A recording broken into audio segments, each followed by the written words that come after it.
अगर आप भी चाहते हैं बिट्टू मलंगिया इंटरटेनमेंट का ऑडियो वीडियो सबसे पहले आप तक पहुंचे, तो लाल बटन को दबाकर चैनल को सब्सक्राइब करें और बेल आइकन दबाना ना भूलें। Presented by Dostana music recording studio माहेसिया Vipin Chauhan music director presented by Bittu Malangia.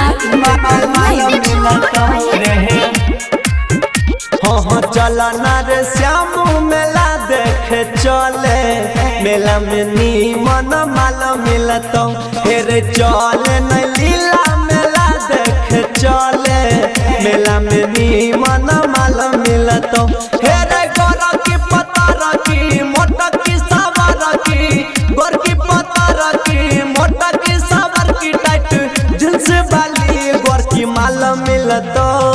चला ना रे राहुल मेला देख चले, मेला में नीमन माल मिलता। चला ना रे रोशन मेला देख चले, मेला में नीमन माल मिलता रे माल मिलता रे बाय बिट्टू मलंगिया माल मिलता रे म्यूजिक डायरेक्टर।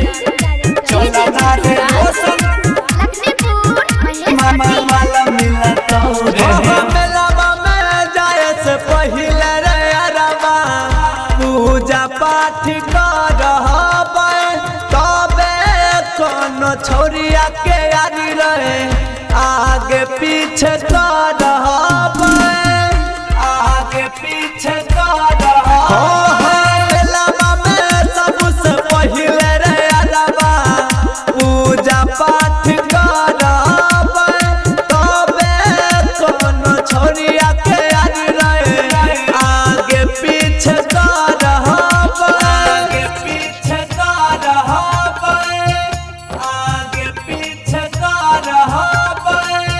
फिर मीना बाजार में मारा पीट करबै, यदि अगर कोई गाड बोलातै। चला ना रे रजुआ मेला देख चले, मेला में नीमन माल मिलता रे माल मिलता रे बाय बिट्टू मलंगिया माल मिलता रे। Music director. चला ना रे रोशन माल मिलता रे।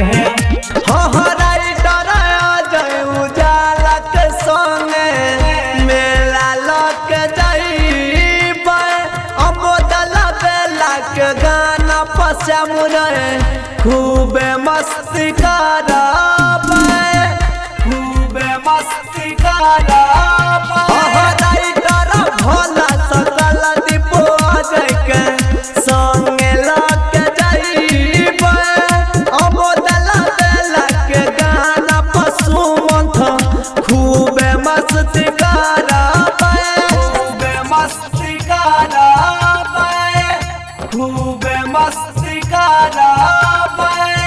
फेर छिए रंगबाज महाकाल के चेला, चिलम से धुआं उड़ाई देबै। फेर चला ना रे गोलू मेला देख चले, मेला में नीमन माल मिलता रे presented by Bittu Malangiya entertainment.